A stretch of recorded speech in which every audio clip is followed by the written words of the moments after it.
आप देख रहे हैं आवाज वतन न्यूज। सैयद हामिद अली की रिपोर्ट के मुताबिक कराची में आईजी सिंध रिफत मुख्तियार की सेंट्रल पुलिस ऑफ सीपीओ आमद सिंध पुलिस के सीनियर अफसरान ने आईजी सिंध का खुश आमदीद किया। पुलिस के चाको चौबंद दस्ते ने जनरल सलाम गार्ड ऑफ ऑनर पेश किया।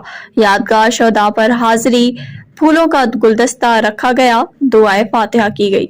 इस मौके पर पुलिस के तमाम आला अफसरान मौजूद थे।